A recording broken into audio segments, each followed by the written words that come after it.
Good morning. I'll call the May 20th board meeting to order. Please rise for the Pledge of Allegiance. I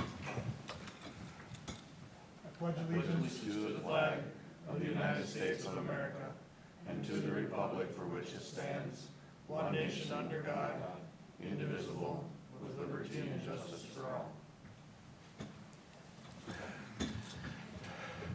Again, good morning and welcome.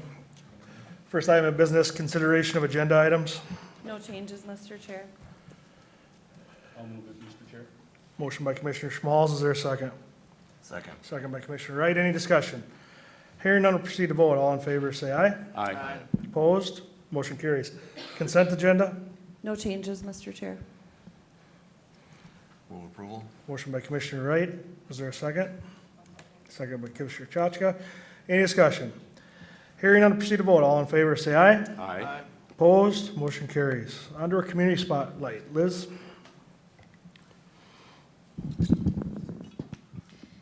Good morning.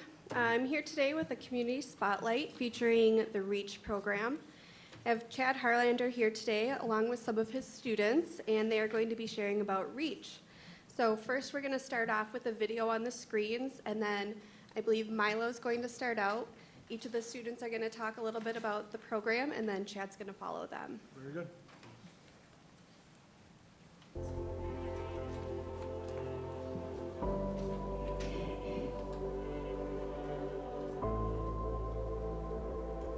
Each of us has a story. Where we grew up, who our friends were, our backgrounds, and our history. Each of us is on our own journey. Today, kids face some of the same challenges we did, but also have vastly different challenges. If it weren't for the REACH program, I wouldn't be here. I either would have dropped out or I wouldn't be alive. Just through the stress of being a teenager and doing everything you possibly can to do your best, but being told you're not good enough by society, social media, all that really hurt. But with the REACH program, they accept us for us, and they realize everyone has a story to tell. REACH has helped me become a better person, in general, and helped me with academics. And part of my story is that my dad had stage 4 kidney cancer, and it was just a hard time for me then, and he helped me with that. When I first got here, I transferred from Wilmer just into a new foster home in the process of getting adopted, and it was tough. I was a little bit of a knucklehead. Harley had to help me cope that, and I was just always in trouble in the office. Harley hey, have your mom sign this paper for REACH. You can be in REACH, and we'll help you. And I accepted the help, and I'm still accepting the feedback he's giving me every day. Just getting myself better, 1% better every day. We're meeting them at their journey, wherever they're at. And what I love and appreciate about this district is that when they walk through the educational doors, we're going to meet them where they're at. And we have that core value. All schools have these values. What I appreciate about our district is we walk the talk. It's about relationships, and we see ya. We're not about labels. We're about the child and where they're at in their story and how we can support them. And it's not just about crossing the stage to get that diploma in the hand. It's about, hey, how can we help you be successful in your life? And if you're coming from a home or a challenge, is what can we teach you so you can overcome that, so that stops and you can be successful and have that life, that family that you're hoping for. Kids that have fallen through the cracks left and right across this country, rural, urban, and it's up to us leaders, it's up to us parents, it's up to us educators to continue to find ways to navigate that and give kids opportunities. And I think the REACH program provides that. And I think what we're doing with helping fund not only REACH program here in Hutch, but across Minnesota, across now the country, we're helping kids that in some ways can't help themselves or are falling through the cracks in some way, shape, or form. And every year Jenny and I get letters from the REACH kids, now from all across Minnesota. But for years it was just the kids from Hutch, and it was really eye-opening to me. I grew up in a farming community. You didn't have a lot of extra things, but I had two parents that loved me and cared for me and wanted to see the best for me. I'm just blown away by the sheer number of kids that don't have just that basic thing at home to look up to want to be like, to have that little bit of support, to get a ride to school, to get whatever it is, to ride to an activity. Some kids don't even have that, and so REACH is about that, those kids, and we need a lot more REACH in our lives across the country, across Minnesota, and for anybody that gets to see this or watch this video or see the camp and what we're doing, reach out, build a REACH program in your school, in your community. This is how we save kids, one kid at a time, and I just can't say enough about it. My little side of the story is that I would not be alive if it wasn't for REACH. I would have never saw my own potential. I would have never I would never have understood that somebody cared about me that wasn't responsible for me. You know what I mean? I understand that my parents cared about me, but that was because they were responsible for me. Harlander kept stepping back into my life even after high school, and that wasn't his job to do that. I think that makes, in my life, that makes all the difference in the world, and I guess that's all I can really say to somebody that's thinking about why they need to have this in their school, is that if it grabs one kid and pulls them through the confusing time that high school is, then that's extremely important, if you ask me. You know, we've had kids that say that we've saved their lives. That comes back, they've saved our lives as well. They give a lot back. You know, I had a 6th grade girl come in this week. She's as tall as the table, and she put a letter on my desk, and in that letter she just says, thank you for being that dad. And she says, I love you. And you know, maybe in the educational world, is that a boundary that's being crossed? No, this little girl needs that attention, needs to be seen and loved, because not every child has that. I think the biggest thing that I would say is that REACH is this. It's not a class. It's not a program. For a lot of our kids, it's their safe place. You know, it's not just a logo. Saving lives, it's just not a logo. Creating a sense of belonging, it's just not a catchphrase.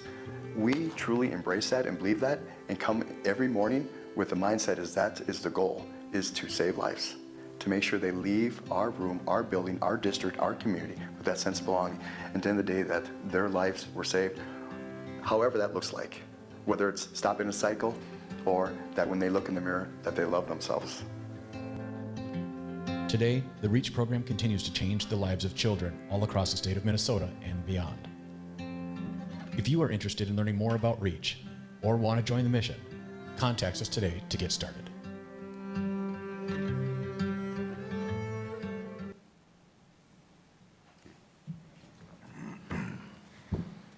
Hi, my name is Marlon Ortrum. I'm an 8th grade REACH student, and I would just like to say thank you for having us here. We have a little gift for you.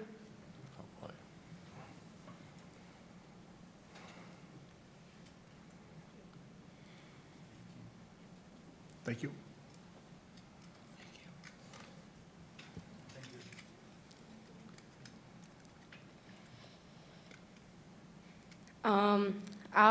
I started outreach thinking it would just be a fun thing to do with my friends, and it completely changed that. I have a community now of people to talk to, and we all talk to each other. It also helps me with self-confidence and feeling safe in school. It's really done wonders for me and many other in my class. So, yeah.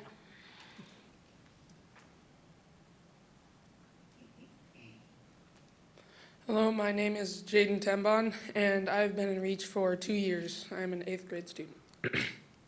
Before I came to REACH, I was having some problems with relationships in my family. My parents were getting divorced, and in school, I made some bad choices with my emotional mind. And when I came to REACH, I was extremely irritated and just done with school. I just didn't want to be there, but Mr. Harlander, he's encouraged me, and the community has really just supported me and helped me to overcome my challenges and taught me how to deal with my problems. And he also keeps me in line when I get lazy or just choose to not do stuff that I should be doing. Thank you.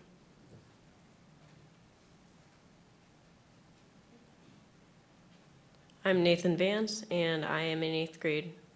I joined REACH because I had struggled with keeping my emotions in line, and I would just shove them down until they exploded. Ever since I joined REACH, I have had a place where I can share what has gone on, and even though I had trouble sharing what has gone on, it's given me a place to share what happens.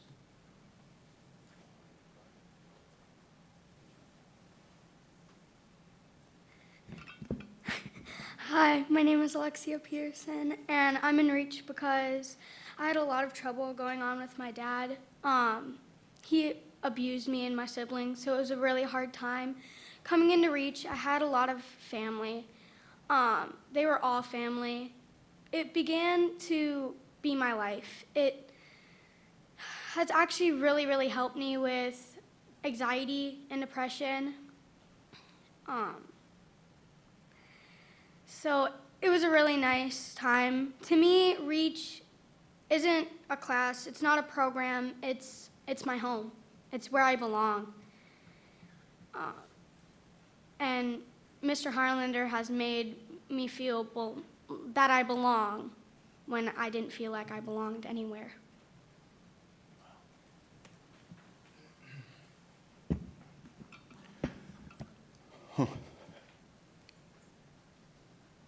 That's a tough one to follow.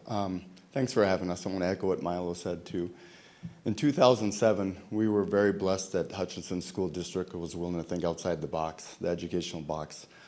I had been working in another district. It was a district that I have a lot of respect for. They had a program, it was an at-risk program. I'm not a label guy. I don't believe in labeling kids. I think we all have a story.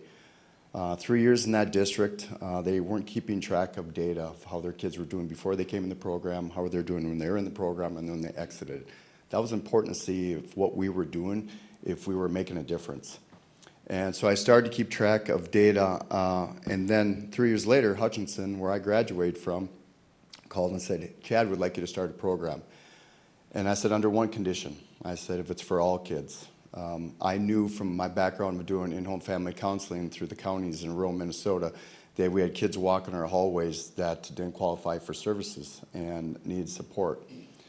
And at that time, it was wide open how that program was going to look. And we initially started with probably the first day, I think we had 15 kids. And to be honest and very transparent, there were 15 kids that had no desire to be in school. They were 2 feet out the door and just ready to be done with school and probably with life as well. That 15 grew into about 60, 70 that first year we did. And as I said earlier, we kept track of our data and kept track of their course passage, how many classes they were passing. So if I jump back in 2007 when we first started, the reason Hutch wanted to bring us aboard and start programs because they had a large amount of failures and kids were dropping out of school. So that first group of kids that we had with REACH, I wanted to see how we did. And they ended up passing 68% of their classes. And I'll be honest with you, I thought to myself, that's not a great number, and I'm not sure how long we'll be around.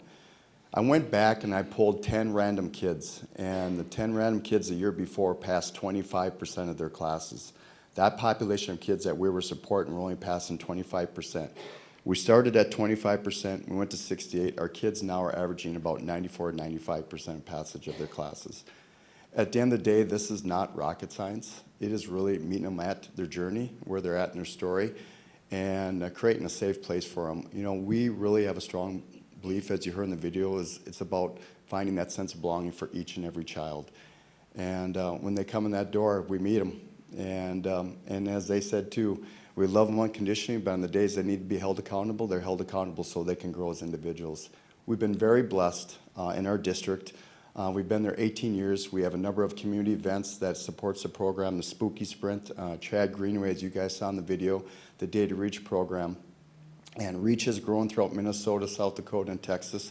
46 schools and 62 schools across the U.S. have reached out and asked what we're doing. And again, it's not that hard. It's just seeing everybody with a fresh set of eyes. So that's kind of where we're at with our REACH program. Questions? Chad, thank you for coming. Yeah. Well, I know this board, they probably have some questions for you, so I'll go ahead and open it up. But thank you for what you do. I've been obviously around since the beginning, not necessarily part of it, but hopefully helping support it as we go through. And I think it's important to people to know, you know, that I'll just pick out the Chad Greenway event. You know, often they say it's a football camp. Well, I get it, right? Yeah. But the life lessons that are taught in those 2 days to kids that are in REACH, that are not in REACH, is amazing. And that is across states. I mean, South Dakota, North Dakota. I mean, you can speak to it more if you want, but it's just a program that's really grown and take off, and Hutchinson should be very proud of it. I appreciate that very much. You know, when we first started that camp, I was asked actually by a friend that we had in common where Chad first got in the NFL, said, hey, this Chad Greenway out of Mount Vernon, South Dakota is having a camp back home. Would you be interested in working it? Again, I did not know who Chad was. So I drive out to Mitchell, South Dakota, where the camp was at. And right before the camp started, there was 300 kids. My buddy of mine comes up to me and says, Harley, we need to get these guys a little jacked up, get some enthusiasm going. So I put on my cheerleading outfit on, and we get them a little jacked up and get them excited about the 2 days of growing.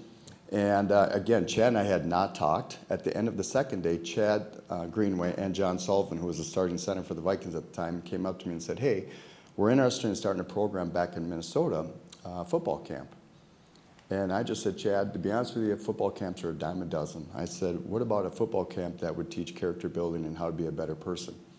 And I remember him saying this because my anxiety level went to 100. I says, great, why don't you go home, write up a proposal, and then come present it to me. So I remember driving back to Hutchinson 4 hours, and the whole time my mind just going, what's this going to look like? And we put together a proposal, drove to his house in Wayzata, sat next to him. I remember walking his house, I was just in awe of everything that I'm actually sitting here, and 18 years later, here we are. And so we have on-the-field sessions, we have off-the-field sessions, and like Mr. Nagel said, it's really about just being a better person. So. Any questions from the board? Mr. Chair? Yes. Chad, appreciate you being here this morning, and students, appreciate you also telling your stories this morning as well. When I think about the presentation you gave this morning, I think about how close an association it is to mental health, and this being Mental Health Awareness Month right now. I'm thinking to myself, I'm a couple generations removed from you students, I would say, but we weren't immune in our generation to the same issues that you folks are dealing with today. The only difference is the issues are different. And it's kind of hard to explain for me what's different about it, but being 2 generations removed from today's students, the struggles are there. And I think building relationships is very important to steer yourselves in your life. And pick good mentors, make good choices. It's your life and you have control of it. Yeah. So appreciate you being here, appreciate you coming, and congratulations on the success of the program. Thank you. Appreciate it. Yeah, Mr. Chair. Yes. Yeah, I'm still kind of figuring out what I'm going to say because I was quite blown away yet this morning. I've watched the REACH program for many years, and your accomplishments and having a difference in these kids' lives is just phenomenal. Watching the video, I was trying to figure out, wow, I mean, this is just so amazing. But then when your 4 students came up to the microphone and talked a story of hardship and just grabbed their story in that microphone, that was very impactful because they're not afraid to share, and they were there to to reach out and look for that difference, and you offered that, and what an amazing difference you've made in the lives of hundreds of students throughout that. So thank you. Our community spotlight is here to recognize those that have such an impact in our community, and today it's definitely about champions, yourself and the kids that you brought. Sincere thank you. All right. Chair, Yeah, go ahead, Doug. I'm just going to say thank you. I'm glad. I really did not know much about the program, and I'm as well impressed with your hard work for 18 years. I don't know what I can say about it. I'm glad you kept at it, and the courage of the young people that were up here today. You could tell when they said their words that they had courage, and that's good. Thank you, sir. And if I may, I mean, the program is great, and if we can partner, I'm happy to. But I just want to, you guys should be proud of yourselves. We have attorneys that go through college and law school and training that have a hard time getting up and talking in front of others and in front of juries, and that's not even about themselves. So for you guys to have that courage or that ability to come up and talk about your own experiences in a group setting that's being televised, that's really awesome. I mean, and that's a great skill. So you're so much further ahead of the game than you probably already understand. So be proud of that, and I'm really impressed. Did you know it was on TV? Okay. They're kind of a big deal. Mr. Chair, if Yes. I may. Mr. Highlander, thank you for everything that you've done for these children and for the ones in the past and in the future. It makes a big difference to you four. Thank you for coming, sharing your story.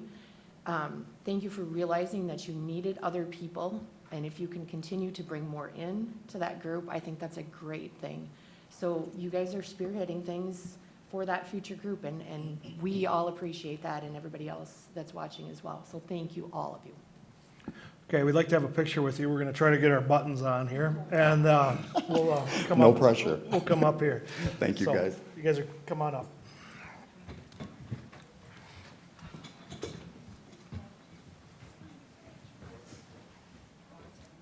Come on, guys. Yeah, come on up, right up here.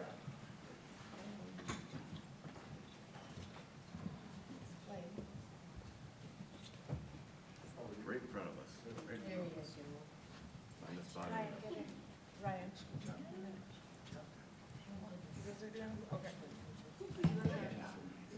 Oh, I'm gonna. Wait, no, this guy's Yeah, too right big. there. This guy's too big for me. There you There. go, Slang over there. Here, me first, and then. All right, 1, 2, 3. All right, 1, 2, 3, 1, 2, 3. Thanks, guys. Do you guys want to keep here longer so you don't have to go back to school? Thank you.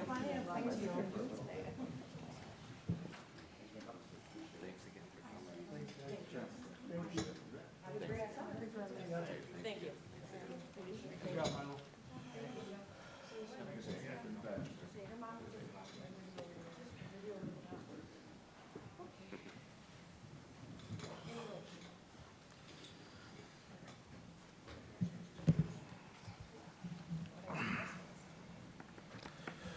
Now what do we do after that? Yeah, well, I suppose we keep going. We'll give Liz just a second to grab her stuff, and then she has a Economic Development Forum recap for us.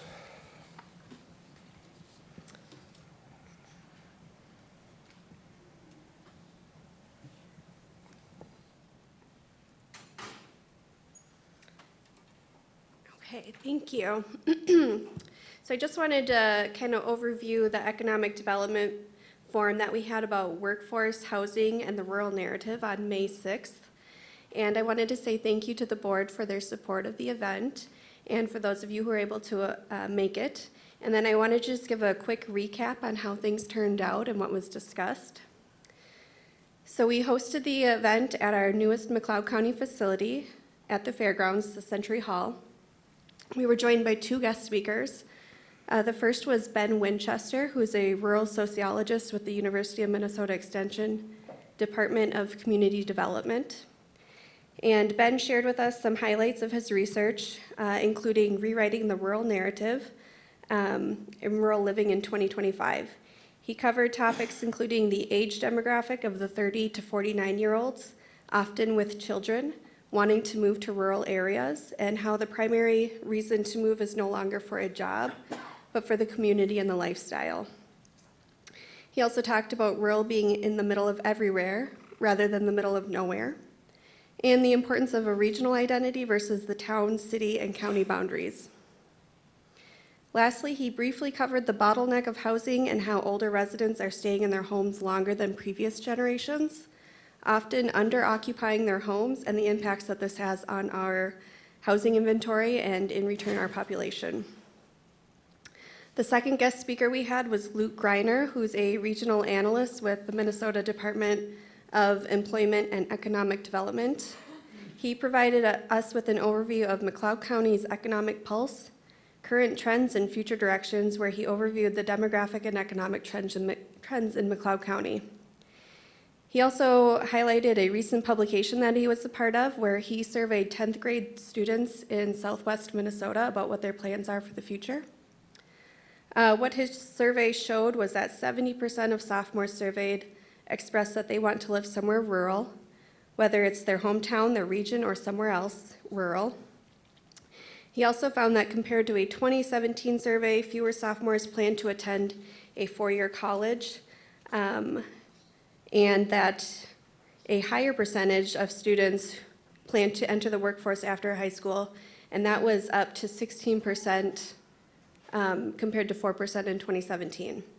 And he finds that this is aligning more with the job requirements in our region, where 62% of our regional jobs require only a high school diploma or less, and just 20% of our jobs require a 4-year degree or higher. We had over 75 registrations for the event. Reporters from the Hutchinson Station and the McLeod County Chronicle were there to report on the event, and their coverage is in last week's newspaper. The University of Minnesota's Extension Communications team was also in attendance to cover the meeting. And we gathered feedback through a survey of attendees, and it's been very positive. All the respondents who filled out the survey said that they were satisfied with the event, and 100% of them also said that they would recommend this event or similar events to a friend or colleague in the future. And just a couple highlights of some of the feedback people left about what they liked about the event. Very informative, engaged speakers, great info, timely topics, relevant topics, sparked a lot of thoughts. Somebody had said that they had high expectations having heard both the speakers previously. They felt that it was excellent, knowledgeable speakers, and top-tier event. This person said that they loved the data that was used to back up all the talking points. The data was easy to understand and helped me understand the city and the communities around me. And another person commented that they liked the amount of and quality of information and that the event was excellent. Based on the feedback, I think that we are going to be looking at doing additional programming like this, perhaps some type of an annual event occurring in the spring in the future. So, thank you. Anything for Liz before we let her go? Just some comments on the forum, and we could save it for our reports later, but as long as it seems to be the topic right now, I'm very glad that Liz was able to put this together. And it, you know, as we a couple years ago looked at trying to form, you know, our economic development committee, and how is this going to fit here in McLeod County. You know, I brought it up before. The old version of economic development has kind of a bad rap. It's looking for grants to build a building, and then 5 years later the building's empty. That's not what this is about. And our forum, I think, was a good way to open the door towards, this is a place to have conversations countywide about growth, what we need, where are we as compared to others around us, where's our place as a rural Minnesota county, and again, just bringing our community leaders together. So I'm looking forward to seeing where we can continue to add on. So we can continue these conversations, and again, very glad that Liz was able to put this together. Thank you. Thank you. Yes, Mr. Nathan. Chair, thanks, Liz, for putting the event together. One comment I wanted to make, it was really good to hear how the data transitions right back to McLeod County. I mean, it wasn't just data that was presented for Minnesota or the region or the metro. It was real numbers citing real examples in McLeod County, and I really appreciated that piece of the forum. Thank you. Thank you. Anything else from the board? Good job this morning, Liz. Appreciate it. Thanks. Veterans Services. Good morning. Good morning, Board.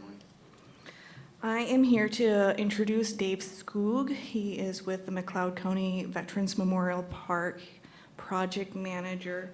He wants to present to you guys in the community a project that he's doing this year, bringing the Tunnel to Towers 9/11 Never Forget mobile exhibit to the McLeod County Fair from August 14th to the 17th. And then he would also like to give you guys a recap of the project he had last year in McLeod County, The Wall That Heals.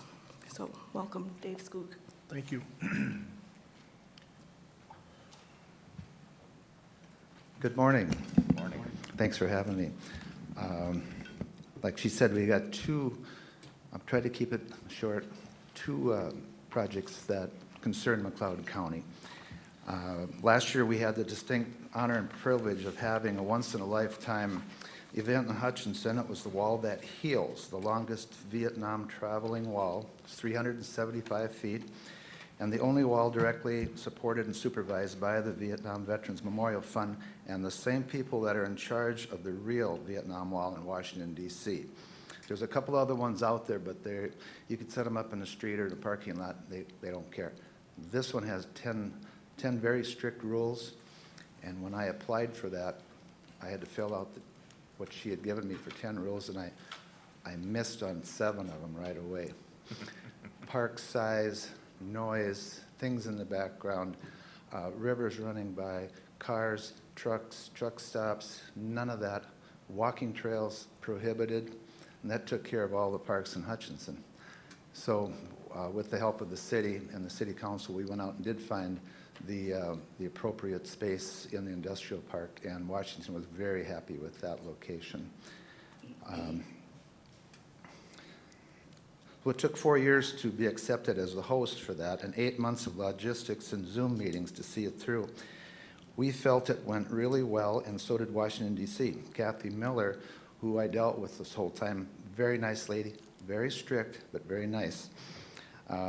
She called a number of weeks ago and asked if we could take any calls from any of the cities that are hosting the wall this year across America. And I said, why would you have them call us? Because she said, we want them to do it perfectly like you did in Hutchinson. And I said, well, that made us feel really good. And I said, well, how did we do on the satisfaction scale? She goes, you weren't even on that scale. You were right at the top. And I said, wow, that made us feel really good. And her main tour director, Tim Tetz, who did the Mobile Education Center tours, she asked him on a separate time, who would you get if you wanted to have people do things correctly? He goes, oh, Dave and Pat in Hutchinson, Minnesota. And I said, wow, that was really cool. And when I say we did it well, it wasn't a 1 or 2 person show. It was hundreds of people. We had way more volunteers than they needed to help set up and take down. We had way more volunteers to man the education tent, the volunteers to the wall, the guards at night. 24 hours, we had to have 5 to 7 people there. Never had a problem with it. People volunteered for second tours, third tours. It was amazing. And the city council, the Hutchinson Utilities, the city parks department, anything they needed, they were there in 5 minutes. He said, we've never had that cooperation before. And so at the closing ceremonies, they gave us the 2 center panels of the wall. It's the beginning of the war and the end of the war. They'd never done that in 27 years and 33 cities per year, so 900 and some cities, never given away those panels. The panels were getting worn, and to refinish them takes 2 weeks. They've got 2 days in between stops, so they had to put new ones out there, and they didn't know what to do with these 2 old ones. And they said, we couldn't think of a better place to put them than in McLeod County Veterans Memorial Park. We took them down there, all 3 tour guides, and we took them to Chief Little Crow, we took them to the police monument, took them down the walking trails. They said, this is a beautiful area, and we couldn't think of a better place to put this. And the McLeod County Veterans Memorial Park, to them, looked like a national park, not a city or a county park. So they were very, very appreciative of what we did, and we the same way with them. Now you'll see on that front photo, I'm in the middle of this yet, and it's probably not a very good photo. I just took it yesterday. Those are the 2 center panels, and up close they look a lot better than they do in that photo. You can see all the names on there. 1975 on the left, 1959 on the right, and we have a granite monument base over cement. That's all done. We're waiting for, and Tim Burley just talked to me this morning. He's doing a laser graphic panel on the left side of those 2 panels that tell you what it is, how we got it, and what it represents. And I've got to see him tomorrow morning and get it to the last finishing scene, and then I can put that in too. And we've got solar lights coming today that'll fit on the top of those panels, so at night it'll shine down just like the real wall. And this will all be done a couple days before Memorial Day. where we will dedicate that. I think that's all I've got on that project. The second story is the Tunnel to Towers 911 Never Forget mobile unit. Took about a year to get that, and I was told last December, January that Hutchinson would be hosting a McLeod County Fair at the county fair, all 4 days. And I've been working with Casey out there, and she's doing a phenomenal job on the techie. And I'll do the mechanical, she does the techie. And she's very cooperative. But it'll be coming in on the 13th of August. And again, we will be having, and Joe probably knows this, we've got a procession coming into town with motorcycles again, police, fire trucks from the north end of town this year, going down Main Street all the way to Airport Road and then in the back way to the fairgrounds where they set up. And we'll have a short ceremony with, we're going to have a priest, singers, the mayor will talk, we'll have the rifle squad there, but only flags and taps. We will not be firing high-powered rifles near the horse barn. That probably wouldn't go real well. So, and the last thing is 4 firemen, first responders that were at the towers when they came down, will be escorting this mobile unit. And it's going to be pretty educational and emotional to hear their stories and tell us all about what happened during that time.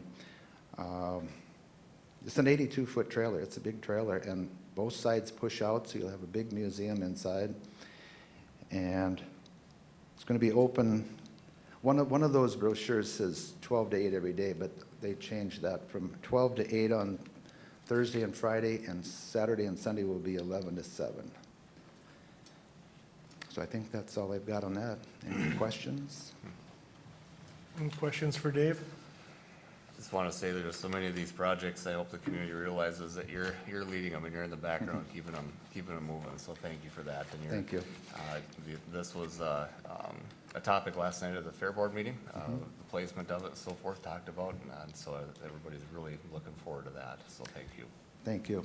Like I said, we're getting really good cooperation with the Fair Board, and Casey's been doing an excellent job.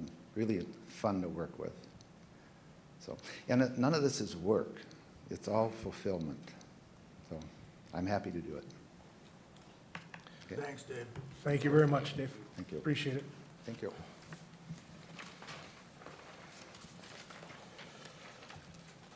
All right, moving on the agenda, we're to Public Works.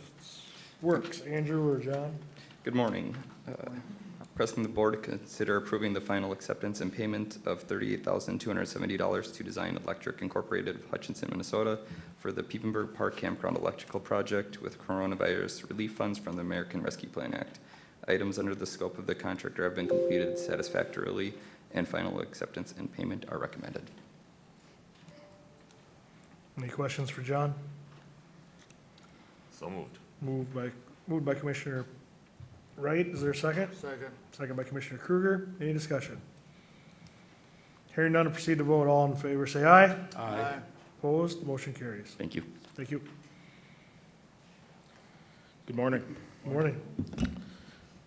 Item B here, consider approving the Minnesota Department of Transportation Lighting Maintenance Agreement 105-9374 with MnDOT and the City of Stewart, as well as the corresponding resolution for the intersection lighting at Trunk Highway 212 and County State 8 Highway 7. This intersection light was installed a number of years ago. It did not have a maintenance agreement on it, and that was discovered this spring when there were some issues with the light. So this is kind of cleaning that up. This agreement outlines the roles and responsibilities. Essentially, McLeod County, we're responsible for minor maintenance, luminaires, that type of thing. MnDOT's major maintenance, knockdowns, lighting cabinet, and locating the electric lines. And then the City of Stewart is responsible for paying the power bill on that light.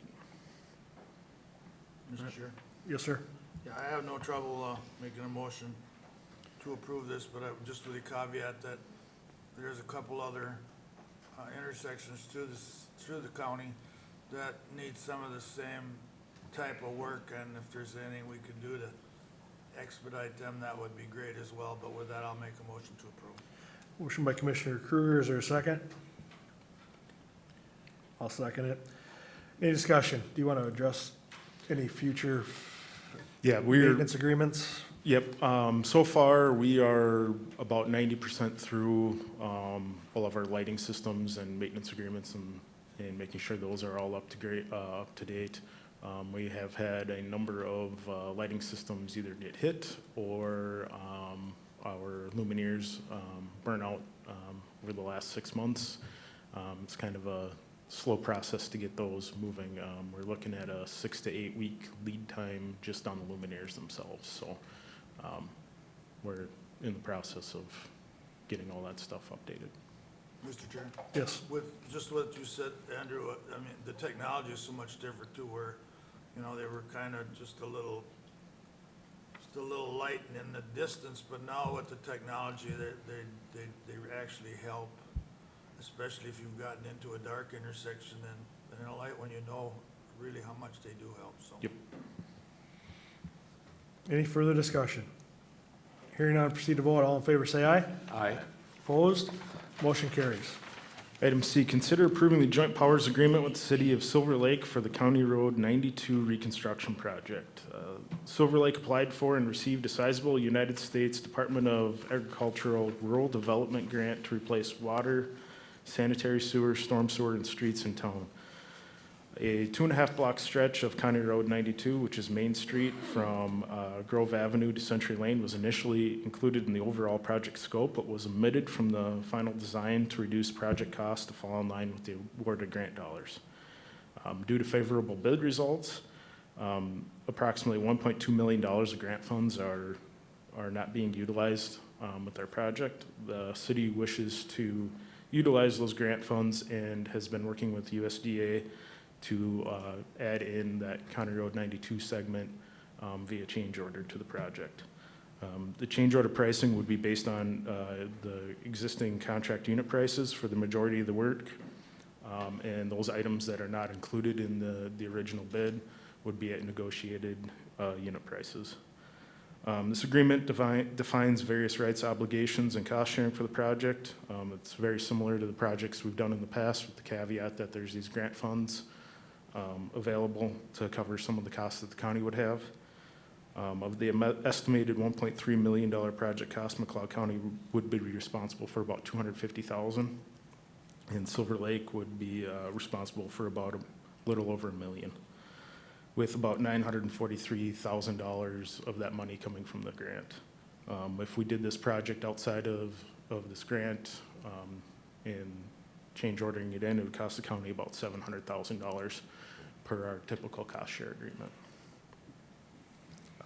Silver Lake will be the lead agency for the project, and after approval of the JPA, they will begin final design and put the plans together. They will get all the construction costs put together, which I'll bring back to the board for approval before construction begins in 2026. So just to be clear, today is the joint powers agreement, correct? Correct. Any questions for Andrew? Mr. Chair? Yes. I will move request and save my comments for discussion. Motion by Commissioner Schmalz, is there a second?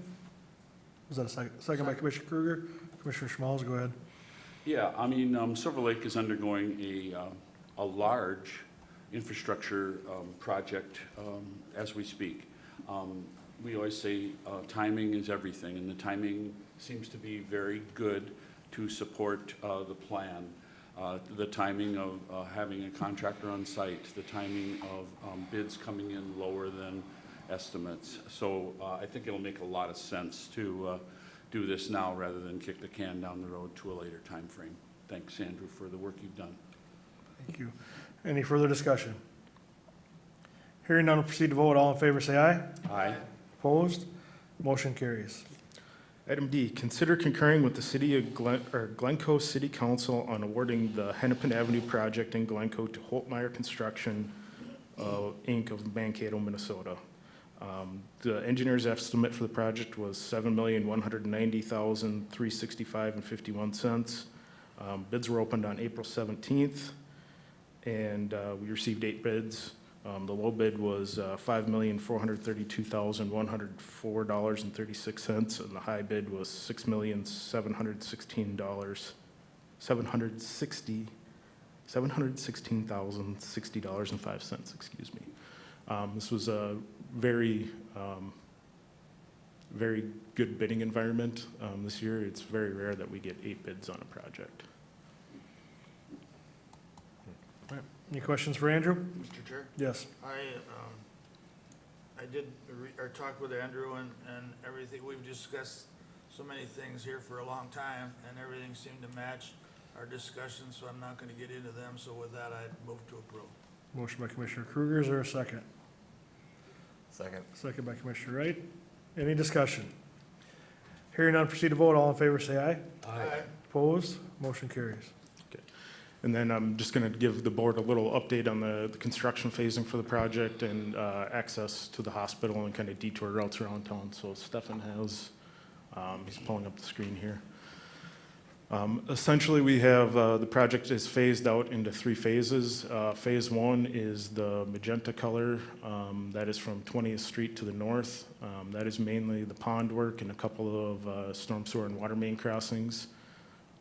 Stage 2 is from 18th Street to 13th Street to the south, and then stage 3 is around the hospital.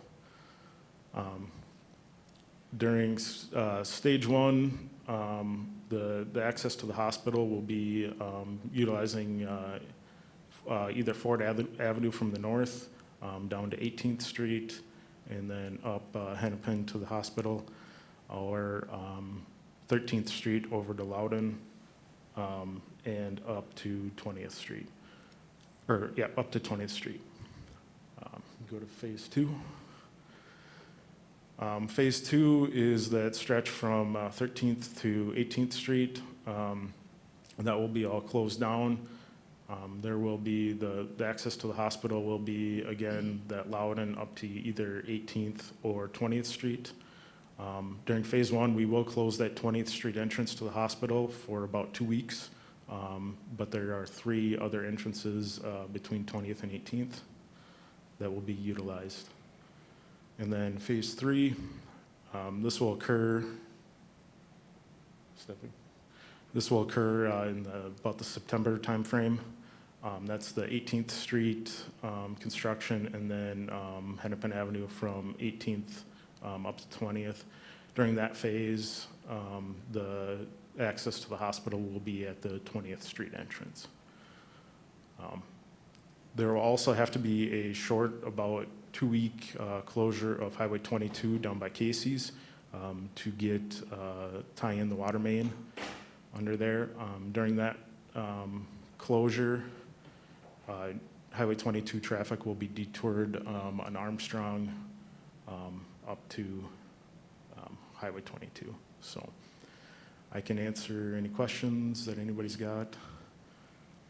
Any questions for Andrew? Mr. Chair, I don't really have any questions. I mean, it's obviously a notification and signage, and as long as the first responders and police and all the people are notified, it's the best we can do, and then try to keep the hospital as happy as they can. Yep, we've been working closely with the hospital on this staging plan. The biggest headache's going to be when we're working on 18th Street and their deliveries, but we've got plans laid out for that. There will be hospital access routes signed throughout the town on all these detour routes, as well as up on County Road 3 as well.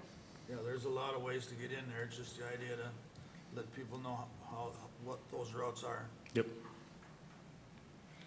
All right. Thank you. Thank you very much. My understanding is Barrett is out today, so Sheila, you'll be taking this? Thank you, Mr. Chair. Yep. Item A, consider approving the updated McLeod County cremation burial policy effective today, May 20th, 2025. We went over this at the workshop after our last county board meeting. The purpose of the McLeod County cremation burial policy is to provide guidance to eligibility workers who are approving county-paid cremation and final expenses. The current policy was approved on September 6, 2022. After a review at the May 6, 2025 McLeod County Board Workshop, the following changes have been made. McLeod County will not pay for out-of-state burials. Community donations like GoFundMe, other crowdsourcing fundraisers, raising money for the deceased's burial expense would be considered assets, and no changes to the allowed costs were made. Okay. As reviewed, we had a workshop May 6th regarding this. With that, I'm comfortable. I'll move to approve. Is there a second? Second. Second by Commissioner Kruger. Any discussion? Hearing none, proceed to vote. All in favor, say aye. Aye. Opposed, motion carries. And Sheila, you're taking this too? Thank you. Employee Relations, item A, consider approving a request reviewed by the Personnel Committee to offer a temporary stipend of $75 per pay period to 2 Health and Human Services employees performing out-of-job duties while a staff member is on a temporary medical leave in 2025. Okay.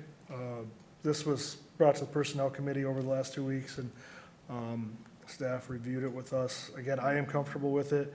It is something that I personally, and I won't want to speak for Commissioner Kruger, personally wanted to dive into to make sure that we were in line with how things need to work, whether it be contracts with the unions and/or consistency as we do this. So with that, I will also move to approve this and ask for a second. Second. Second by Commissioner Kruger. Any discussion? Mr. Chair? Yes. You alluded to what, everything I was gonna say. I'm not a big stipend guy. I mean, I don't mean nothing bad or good by that. I just am not, but it's, with the contracts and everything, it's the proper way to handle this type of a situation, so. Any further discussion? Hearing none, proceed to vote. All in favor, say aye. Aye. Opposed, motion carries. IT, good morning, Matt. Good morning. Consider approving renewing the hosting agreement with Revise LLC of Troy, Michigan for the hosting of the McLeod County website for a period of 4 years from 2026 through 2029 for a total of $47,520 with funds from the information technology budget. Revise has been hosting the McLeod County website for more than 8 years. This is an increase of $1,980 from previous agreement. This agreement will be paid annually at $11,880 each year. Any questions for Matt? Mr. Chair? Yes. Matt, when you're looking for agreements like this, do these come under a state contract, or are we getting, is it going through a quote process with other companies offering the same services? This one did not. This was a renewal proposed by them. Since it's an existing contract, it's my understanding we don't necessarily have to do that. Mr. Chair?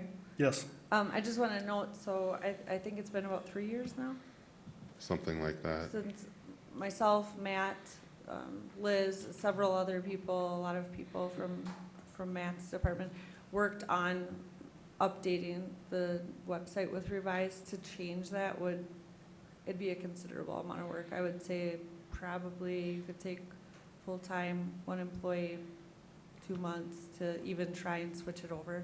More than that, probably. Yeah, just even try. So that's with uploading. You have to go through every single page, review every single word, link, all of the accessibility. So that would be why it would be really difficult to look at a different vendor.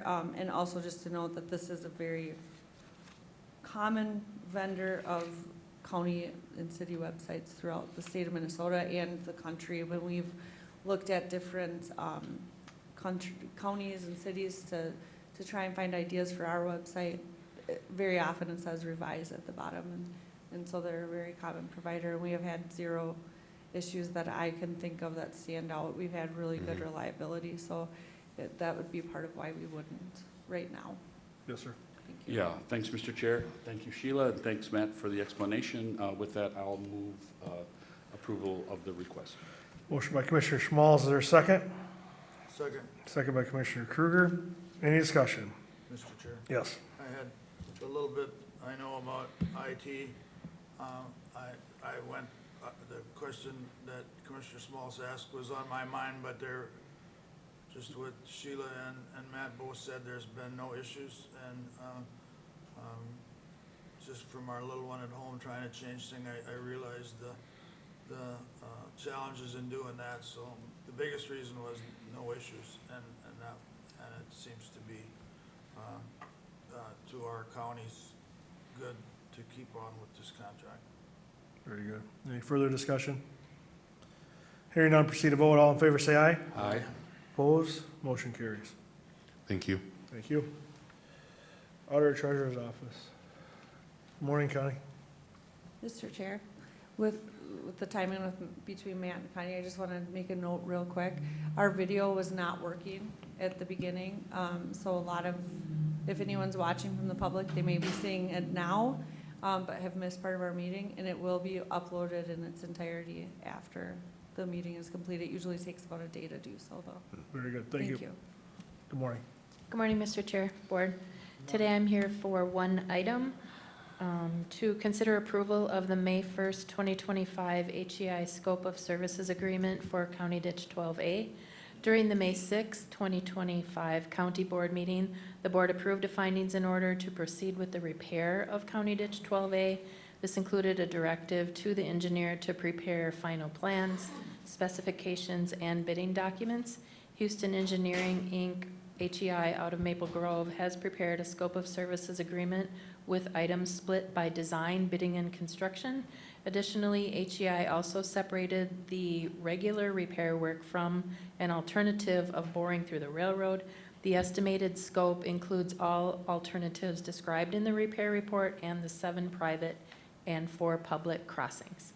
Please note the total fee of $132,200 is an estimate of hourly rates and charges based on HEI's fee schedule. The HEI scope of services agreement is less than listed in the repair report, which was previously approved, and is largely due to splitting the construction observation role between HEI and county staff. Mr. Chair? Yes. This is all what we had discussed in our meetings. I appreciate Connie, our auditor, for spelling it out here for transparency's sake, so we're doing it according to numbers and everything as discussed. So with that, I'll make a motion to approve. Motion by Commissioner Kruger, is there a second? Second by Commissioner Chachka. Any discussion? Hearing none, proceed to vote. All in favor, say aye. Aye. Opposed? Motion carries. Thank you. Thank you. All right, as I see it on the county administration, review of the calendars. Commissioner Kruger, whenever you're ready. All right, since our last board meeting, I attended the Economic Development Forum. Again, it was spoken to earlier, and it was very interesting. I think both of those speakers are kind of local guys too, so that makes a little, from, I hate to say small town Minnesota, but they related to it very well. So that was interesting. I attended a township board meeting on the 8th, and I also did our department head meeting, and the agenda review on the 15th, which brings us to today. Thanks. Thank you. Commissioner Wright? Okay, on the 12th, our workshop, and then finished that day with our Economic Development Forum, which has been talked about. On the 12th, I went to the City of Stewart City Council meeting, and our administrator, Sheila Murphy, joined me. On the 14th, Hutchinson Township, along with Joe Nagel, and he can elaborate more on that meeting and dealing with a road issue. Yesterday on the 19th, in the morning, our feedlot committee met, and we had discussions about policy dealing with out-of-county manure. We do have another meeting scheduled in July for that. Last night, McLeod County Fair Board met. only a couple months away, believe it or not, from the next McLeod County Fair. And a few days ago, all of the vendor locations have been taken already for the county fair, and a waiting list is being established. Everybody wants in to the #1 fair in Minnesota. So, just so many moving pieces and so many volunteers to put that together. The next 3 items I have are more of a kind of a community update that I've been running across. The first, and it's up on the screen, it features one of our McLeod County farm families in the Soybean Business magazine, which is distributed throughout the state to those soybean growers and those people related with agriculture. An article on the Bob Lindeman family and 5 generations farm in Penn Township and 3 generations of firefighters. And their placement in this magazine, of course, talking about their farming operation and the bragging rights that they definitely deserve with that, but also because they're so active with the fire department, there is a soybean product being utilized in making the foam that is used. And the current foam has a lot of PFAS in it, a lot of very nasty chemicals, and this new product of soybeans, made out of soybeans, is very environmentally friendly and shows promise to be actually more effective in suppressing fires than what is currently widely used. And I guess yesterday I did talk with Bob he does serve on our feedlot committee, congratulated him on this article, and he said it sounds like there's a chance of fire departments getting together and doing some demonstration or some information sessions this summer sometime using the county fairgrounds and inviting area fire departments. So that'll be pretty cool. But Bob has spent many years on the Minnesota Soybean Council Board promoting soybeans. They were recognized in 2016 as McLeod County Farm Family of the Year. So I think whenever we get one of our local farm families making state news and beyond, I think it's definitely worth bringing here today. The next couple things. Every September, I bring up the results of our 4-H program when they go to the state fair. And last fall, we had the GSL FFA chapter here after they had competed in the national contest. And a couple weeks ago, both the Hutchinson FFA chapter and the GSL FFA chapter were at the state convention and then had their local banquets.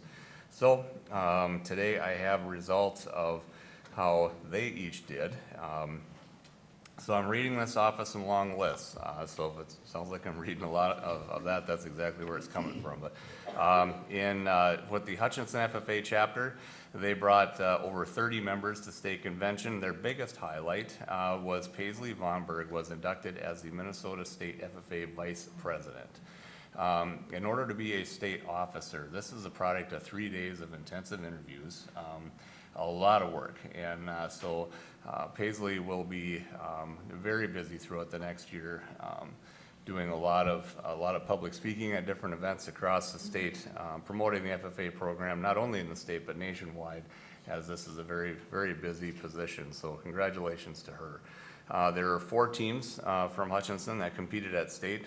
The soils evaluation team received 8th out of 45 teams. The dairy evaluation earned 2nd place at the regional competition. They had a 1st place and also a 7th and a 14th place.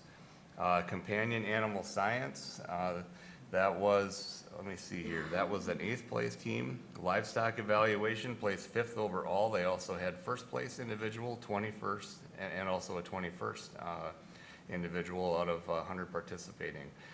There were 6 students that received their state degree. So the state degree is kind of a benchmark of the value of your projects, how much time you're spending with your chapter, a lot of community events, a lot of record keeping to receive those state degrees. So they had 6. They're out of the different leadership competitions. The individual that competed with the state level creed speaking placed 3rd. The prepared public speaking, this is where we see Paisley Vonberg again. She placed 3rd in the state. And let me see, next one, their ag issues team took 2nd place overall. In the talent competition, they also had an individual placing 3rd in the state. Lastly, Scott Marshall, who is one of the advisors in Hutchinson, received his honorary state degree.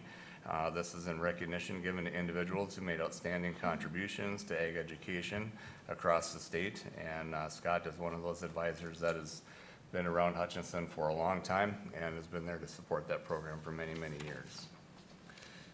Then GSL. If you were from the GSL school district area, you have much to be proud of with what this chapter accomplishes. They had over 60 kids that they brought to state. They had 20 individuals receiving their state degree. They got a pretty lengthy program here, so I'm going to try to pick out all of the different state level results. Their ag sales was in the gold ranking category. They placed second. Their ag mechanics, they were in the silver ranking with their teams. Best informed green hand, there's a number of participants here. I'm honestly not sure exactly what this contest is, but they were the state champion with that one. Companion animals, they ranked in the silver bracket, and crops, they were on the gold bracket with fourth in the state. Their dairy evaluation was 10th overall with the gold ranking. In floriculture, they had a bronze ranking team. Forestry, they were in the silver bracket. Milk quality and products, they were silver. Meats evaluation and technology, and again, silver. Nursery landscape and design, they were a gold rank with a third place in the state. Conduct of chapter meetings, they received gold with a second in the state. Creed speaking, gold again with fourth in the state. Employment skills, another gold with a fifth overall. Parliamentary procedure, a silver. They also, as a chapter as a whole, ranked third in the state for the Minnesota National Champion of Chapters Award, and second in the state for their service project, and third in the state for the chapter agriculture literacy. Outstanding results brought forward by today's youth, and it's pretty neat to see these accomplishments, these school-age individuals. That's it. All right. Thank you very much. As far as my workshop, after the last board meeting, which included some topics on today's meeting, burial policy, personnel issues, all what we talked about. Paul referenced it. We attended a Hutch Township meeting along with our engineer regarding some road questions or issues in Hutchinson Township, listened to their concerns, talked through how it came to be, basically Andrew turnbacks, right? Maybe best way to say it, from the state to the county to the township, how that occurred a number of years ago, thanks to Andrew for the research he did to find all of those facts and figures as that happened during the Highway 7 reconstruction a number of years ago that we went through with them. So I can't say that everyone walked away happy. I'm not going to pretend that they did, but they did walk away informed with facts, and I guess that's all I was looking for as we went through it. So that's all I have. Thank you, Mr. Chair. Since our last board meeting, we held a workshop here on Tuesday the 6th here at the Government Center. And then that afternoon, I attended the Economic Development Forum that we held in Hutchinson at the new Century Hall facility that Liz referenced earlier in the meeting this morning. On Thursday the 8th, I had a CHB, Community Health Board, Joint Powers Board meeting in Gaylord. And this is a meeting that is held 4 times a year. And it rotates sites between McLeod County, Sibley County, and Meeker County. And then last week, I attended a meeting in Winston City Hall. The topic of the meeting was to discuss any options that may exist in regards to recycling in the Winston community and also the townships surrounding Winston. Mark Telecki, along with Sarah, were invited to the meeting as well. And it was really good to share ideas, but again, I want the public to know that it was only a discussion looking at any options that may exist out there presently. On Tuesday the 13th, I had a Well-Being Committee Zoom meeting that I attended. And then, as Commissioner Wright referenced, the FFA State Convention, I do not have a detailed report, but I also want to give a recognition to those FFA students from my corner of McLeod County. Howard Lake Winston Waverly School District runs a FFA program as well. And I just wanted to make sure that they were recognized for their accomplishments and their contributions that they make to our society and our rural area where we live right here in central Minnesota. And Mr. Chair, that brings me up to today. Okay, thank you. Ready? Good, yep. All right, after the workshop on the 6th, I also attended the Economic Development Forum, and I want to thank Liz again for doing a great job, and I know she wasn't maybe feeling the best at that time, but I couldn't tell, and you did wonderful, so thank you, and I can't wait to see what we're going to do next year. On the 8th, I also attended the CHB meeting in Sibley County, looking at setting some goals there. We have a grant that we have that I think is going to dive a little deeper into that group and see if there's any ways to run it more efficiently. So that'll be interesting to see where that goes in the next 2 years, I think, is where that grant, how long that runs. And then on the 9th, I had a Southwest 18 meeting that I Zoomed. They're looking at some budgeting things. They've finished up the budget there, and they're gonna redo some of the stuff so that it's more visible to the contributing counties and stuff, since it is a big group.